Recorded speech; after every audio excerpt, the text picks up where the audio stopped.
काय भीक मागे मनाची आजोगे सिद्धी पावे। कल्पतरू तळवटी जो कुणी बैसला कायवान त्याला सांगा जोजी।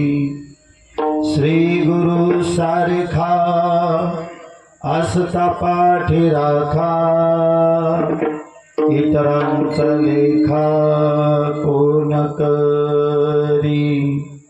ज्ञानदेव म्हणे तरलो तरलो आता उद्धारिलो गुरु कृपे। श्री गुरु सारिखा असता पाठी राखा इतरांचा लेखा कोण करी। वक्रतुंड महाकाय सूर्यकोटी समप्रभ निर्विघ्नं कुरु मे देव सर्वकार्येषु सर्वदा। महायोगपीठे तटे भीमरथ्यं वरं पुंडरीकाय दातुं मुनीन्द्रहि समागत्य तिष्ठन् तमानन्दकन्दं परब्रह्मलिङ्गं भजे पांडुरंगम। पांडुरंगा करू प्रथम नमन दुसरे चरणा संताच्या त्यांच्या कृपादानी कथेचा विस्तार हो। बाबाजी सद्गुरु दास तुका जयाचा जने जन्म नामार्थ झाला जयाने सदा वास नामात केला। जयाच्या मुखे सर्वदा नाम कीर्ती नमस्कार त्या ब्रह्मचैतन्य मूर्ती। आदमापुरासी केले सम पंचमधामा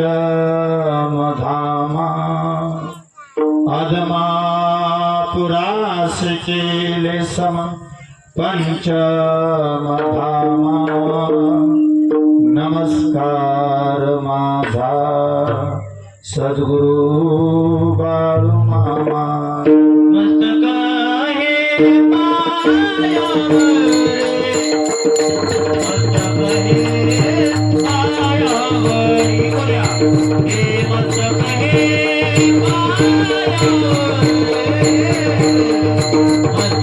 पायावर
पंढरीच्या देवराया दंडवत तुझे पाया, श्री गुरु सारिखा पाठी राखा, इतरांचा लेखा कोण करी, राज याची कांता काय भीक मागे, मनाची अजोगे सिद्धी पावे. प्रस्तुत प्राप्त प्रसंगी कीर्तनरूपी सेवेसाठी निवडलेला अभंग, गायलेला अभंग, उच्चारलेला अभंग अखंड महाराष्ट्राचा विचार करता, अखंड विश्वाचा विचार करता, या विश्वातील एक अधिकार संपन्न संत. मुळात संत म्हटलं की त्याच्यापुढे विशेषत्वाने अधिकार संपन्न हा शब्द जोडावाच लागत नाही. या महाराष्ट्राच्या मातीमध्ये जेवढे म्हणून संत झाले, सगळेच्या सगळे संत अधिकार संपन्न. ज्याचा त्याचा अधिकार वेगळा आहे, ज्याचं त्याचं अधिष्ठान वेगळं आहे, ज्याचं त्याचं कार्यकर्तृत्व वेगळं आहे. ज्ञान म्हटलं की ज्ञानोबा, शांती म्हटलं की नाथ बाबा, भक्ती म्हटलं की नामदेवराय, आणि वैराग्य म्हटलं की जगद्गुरु तुकोबाराय. या महाराष्ट्राच्या मातीसाठी ज्याने त्याने वेगळं योगदान दिलं, ज्याने त्याने स्वतःच्या परीने या महाराष्ट्राच्या मातीची सेवा केली. ज्ञानोबारायांनी वारकरी संप्रदायाचा पाया घातला. त्या पैठणच्या नाथांनी या संप्रदायाला उंची प्राप्त व्हावी म्हणून आधार दिला. नामदेवरायांनी या संप्रदायाचा विस्तार केला. तुकोबा या संप्रदायाच्या कलस्थानी विराजमान झाले. मला अतिशय सहज साधं सोपं बोलू द्या. विशाल बुवा, कधी कधी एकांतात असताना प्रश्न पडतो, ज्ञानोबांचे उपकार मानावेत का ज्ञानेश्वरीचे उपकार मानावेत? नेमकी माणसावरती कृपा कोणाची सहज होईल, ज्ञानोबारायांची का ज्ञानेश्वरीची? पांडुरंग महाराज अतिशय सोपं सांगतो गड्या. माझ्या स्वतःसारख्या निर्बुद्धाला असं वाटतं, ज्ञानोबारायांची कृपा होण्यासाठी कदाचित तुम्हाला जास्त सायास करावे लागतील. पण पाठीमागल्या काही दिवसापूर्वी गुरुनाम गुरु चैतन्य महाराज बेगलूरकर त्यांच्या कीर्तनात एकदा असं म्हटले, चैतन्य बाबा त्यांच्या कीर्तनात असं म्हटले, माणसाने 24 तासापैकी 23 तास 55 मिनिटं आपल्या मर्जीनं जगावं. 24 तासापैकी 23 तास 55 मिनिटं आपल्या मर्जीनं जगावं. फक्त त्यातली 5 मिनिटं काढून माणसाने ज्ञानेश्वरी वाचावी. लोकांनी विचारलं, बाबा वाचले असतील ज्ञानेश्वरी, पण आमची अडचण अशी ते आम्हाला कळत नाही हो. मी म्हणलो तर येडापणा ठरेल. चैतन्य बाबांच्या मुखातलं वाक्य आहे. चैतन्य बाबा म्हणतात, अरे काळजी करू नका, ती तुम्हालाच कळत नाही असं नाही. ज्ञानोबाराय सोडून ती कोणालाच कळाली नाही. ही ज्ञानोबारायानंतर ती कोणालाच कळाली नाही. ज्याने त्याने आपापल्या परीनं अर्थ लावण्याचा प्रयत्न केला, ज्याने त्याने आपापल्या परीनं त्याचा अर्थ काढण्याचा प्रयत्न केला. जन्माला आलेल्या बाळाला काही माय कळत असते काय तेव्हा?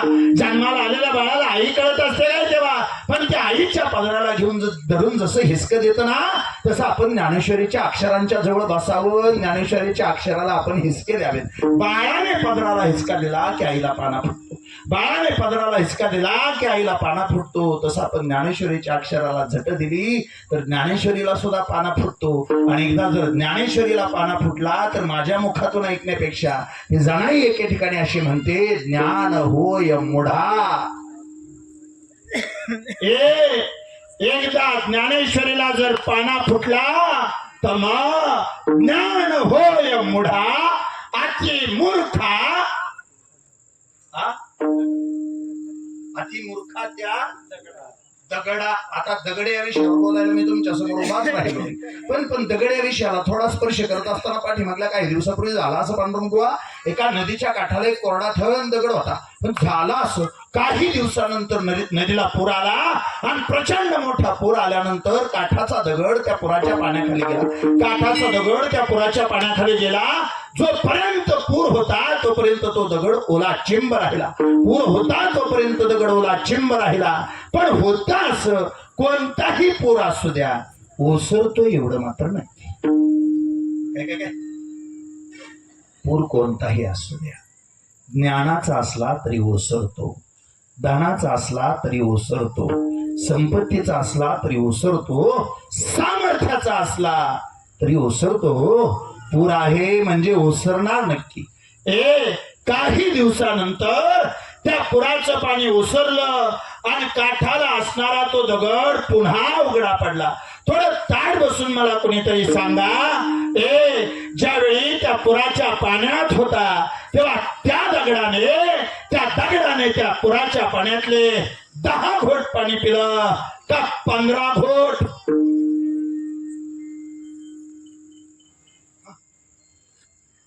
पाण्यात होता का नाही? 10 घोट पाणी पिला का 15 घोट? नाही बुवा, हो पाणीच पिला नाही तू, पुरा पुरताच वाला झाला.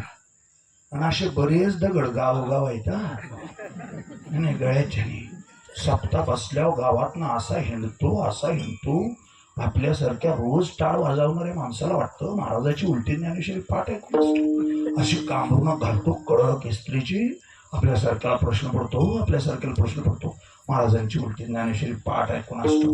आणि सप्ताह उठल्याबरोबर महाराज काळी कॅरेबे घेऊन सडकली दिसलं की मग ध्यानात ठेवायचं, नाही हे पुराच्या पाण्यापुरताच ओला झालेला दगड आहे. नाहीतर बरेच दगड सध्या गटारी म्हणून ओले झालेत. आणि ज्याला कळालं त्यांनी आजच्या अमावस्याला देव अमावस्या म्हणून साजरी केली. आजच्या अमावस्या खरं तर मी सांगू का, आपण मूर्ख आहे हो, आपण आजच्या अमावस्या बदनाम केली.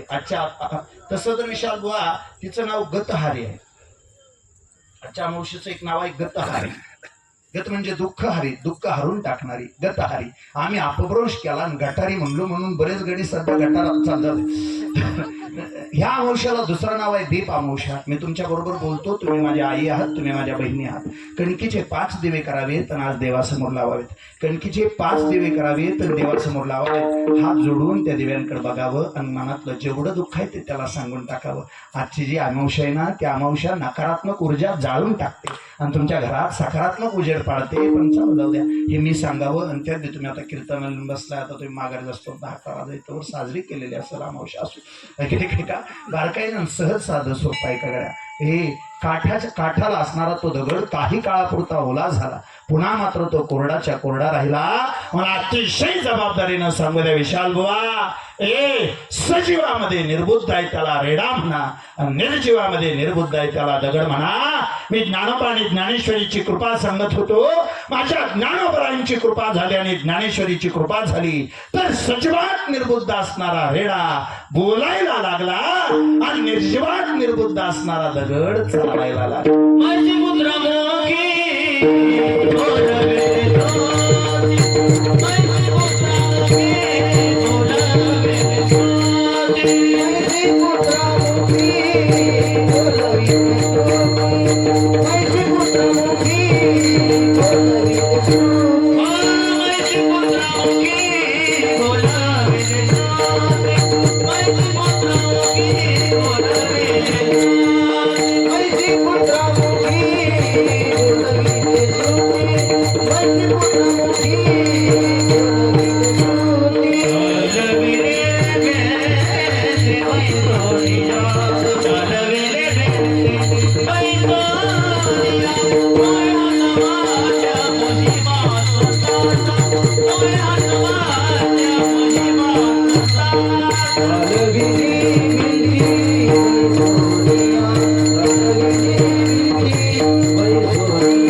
रेड्यामुखी वेद बोलविला, गर्व द्विजाचा हरविला. पण काही जणांनी शंका घेतली, बुवा रेड्यामुखी वेद बोलवला, रेडे आडनावाचा माणूस असेल त्याच्या मुखातून वेद बोलायला लावला असेल म्हणून लिहिला असेल रेड्यामुखी वेद बोलवला. आणि मग शंका सगळ्या दूर करून टाकल्या. जर तुम्हाला तशी शंका येत असेल तर हे प्रमाण घ्या. महिषी पुत्रा मुखी बोलविल्या श्रुती, चालविली भिंती बैसुनिया. नोहे हा सामान्य महिमा संतांचा, नैवेद्य हातीचा मूर्तीजीवी. ज्या ज्ञानोबांच्या कृपेने रेडा बोलला, ज्या ज्ञानोबाच्या कृपेने दगड चालला, असे संत श्रेष्ठ ज्ञानोबा आजच्या अभंगामध्ये त्यांच्या आयुष्यात श्री गुरुची कृपा झाल्यानंतर काय प्रावीण्य प्राप्त झालं, काय महत्व प्राप्त झालं, काय उंची प्राप्त झाली, त्यांना काय लाभ झाला, याचं अतिशय गोड वर्णन करतात. ज्ञानोबांच्या मुखातली भाषा अशी आहे, श्री गुरु सारिखा असता पाठी राहता. एकदा का माझा श्री गुरु माझ्या पाठीशी उभा राहिला, सद्गुरु वाचुनी सापडेना सोय धरावे ते पाय आधी आधी. या न्यायानं मी माझ्या सद्गुरूच्या पायाला हात लावला आणि माझ्या गुरुनं माझ्या मस्तकावर हात ठेवला. ठेवून हात गुरुवाणीला माता सांगितली चिंता न करावी. माझ्या सद्गुरूने माझ्या मस्तकावर हात ठेवला आणि एकदा सद्गुरूने मस्तकावर हात ठेवल्यानंतर माझी अवस्था अशी झाली, आता मला दुसऱ्या कशाचीच गरज राहिली नाही. श्री गुरु सारिखा असता पाठी राखा. इतरांचा लेखा कोण करी. बाळू मामाच्या दरबारात बसला तर माझं बी स्वच्छ मत आहे गड्या. एकदा बाळू मामाची कृपा झाली मग माणसाला कोणत्या गोष्टीची काळजी करावी लागत नाही आणि माणसाला कोणत्या गोष्टीची चिंता करावी लागत नाही. ज्ञानोबांनी उदाहरण देताना, दृष्टांत देताना पहिला दृष्टांत दिलाय राजाच्या कांतेचा. कांता म्हणजे पत्नी, कांता म्हणजे बायको. ज्ञानोबांच्या मुखातले शब्द आहेत, राजाची कांता काय भीक मागे, अवजी राजाची कांता. एक राजपुत्र होता, राजाचा मुलगा. राजा अशी जुन्या काळातली प्रथा होती. प्रथा मोडीत निघली आणि पुन्हा डॉक्टर बाबासाहेब आंबेडकरांनी वाक्य लिहून ठेवलं, इथून पुढं राजाच्या पोटी जन्माला येणारा राजा होणार नाही, माताच्या पेटीतून जो उभा राहील तो राजा होईल. हे नंतर संविधानाने केलेला बदल आहे. पण काळ जुना होता, राजाचा मुलगा राजा असे अलिखित नियम होता. एक राजपुत्र रस्त्याने निघाला. रस्त्याने निघालेला असताना रस्त्याच्या कडेला त्याला तारेवरची कसरत करणारी एक मुलगी दिसली. बहुतेक तारेवरची कसरत करणारी डोंबारी समाजाची ती मुलगी. तिचा बाप ढोल वाजवत होता आणि पोरगी हातात काठी घेऊन त्या तारेवरती चालत होती. तारेवरती पोरगी चालत होती. थोडं ताट बसा आणि माझ्या बरोबर बोल. तारेवरती पोरगी चालत होती, बाकीची माणसं टाळ्या वाजवत होती, बाकीची माणसं पैसे टाकत होती. पोरीचं लक्ष टाळ्यावर का पैशावर?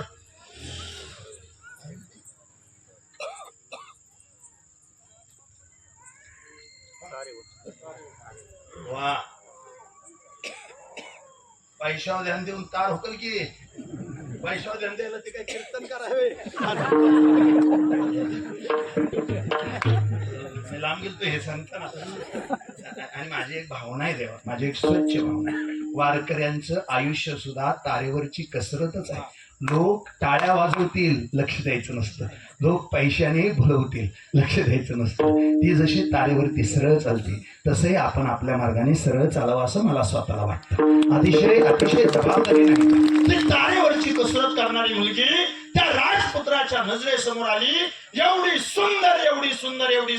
सुंदर राजपुत्राच्या ती मनात भरली. आणि राजपुत्राच्या मनात भरल्याबरोबर राजपुत्राने विचार केला, आता जर विवाह केला तर याच मुलीशी करील. माघारी आला आणि स्वतःच्या वडिलाला म्हणजे राजाला बोलून दाखवलं, बाबा विवाह केला तर त्या डोंबऱ्याच्या, त्या भिकाऱ्याच्या, त्या गरीबाच्या मुलीशी करेल. राजानं त्याला समजून सांगण्याचा प्रयत्न केला, बाळा अरे मी वाटेल तेवढी स्थळ तुझ्यासाठी उभा करायला तयार आहे. वाटेल त्या राज्याचा राजा तुझ्या बरोबर त्याची मुलगी उपवर करायला तयार आहे. माझं ऐक, तसं करू नको. पण म्हणतात मी शास्त्राच्या मुखातून ऐकलंय, तथा थोरा मोठ्यांच्या मुखातून ऐकले, स्त्री हट्ट, राजहट्ट, बालहट्ट पुरवावाच लागतो. स्त्रीने केलेला हट्ट माणसाला पुरवावा लागतो, राजाने केलेला हट्ट माणसाला पुरवावा लागतो, आणि लेकरानं केलेला हट्ट माणसाला पुरवावा लागतो. राजा जरी असला तरी त्याला बाळा हट्ट पुरवावा लागला. पोरानं सांगितलं, बाबा केलं तर तिच्याशी लग्न करेन, अन्यथा लग्नच करणार नाही. नाईलाज झाला. राजाने बोलावणं धाडलं. त्या डोंबऱ्याला समोर उभा केल्याबरोबर त्याला सांगितलं, आमची एक इच्छा आहे, आमची तेवढी इच्छा पूर्ण करून द्या. त्या डोंबऱ्याने सांगितलं, मालक तुम्ही सांगाल ते करायला तयार आहे. उलट गरीबाला बोलावणं धाडलं. माझी काही चूक झाली असेल तर चापकाचे फटके द्या. माझी काही चूक झाली असेल तर मला हत्तीच्या पायाखाली द्या. महाराज जी चूक झाली असेल ती पदरात घ्यायची माझी तयारी आहे. फक्त एक करा, गरीबावर अन्याय करू नका. अरे अन्यायासाठी तुला बोलवलं नाही. आमचं मत असं आहे, तुझ्या मुलीचा विवाह आमच्या मुलाशी लावून द्यावा.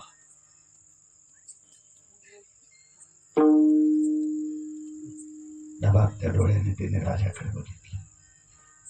सांगितलं, मागा नगजे काय काय काय नगजे हो का. सोयरी करताना आम्ही गरीब काही नियम पाळतो. पोरगी करताना आपल्यापेक्षा गरीबाची करतो आणि देताना आपली पात्रता बघून आपली पायरी बघून आपल्यापेक्षा थोड्या श्रीमंताच्या देतो. कहा राजा भोज कहा गंगोतीने. अव नुसता पैसा पाणी बघून ज्यांनी पुरी दिल्या बापाची पुरीची घरी गेल्यावर गाठ सुद्धा पडून दिली नाही काय पाप्याने. नाही घड्याचे नाही. मी अतिशय सोपं बोलतो. तुम्ही काही जाणकारांना विचारून घ्या. ही जुनी जाणती माणसं आहेत सांगतील तुम्हाला. ज्यांनी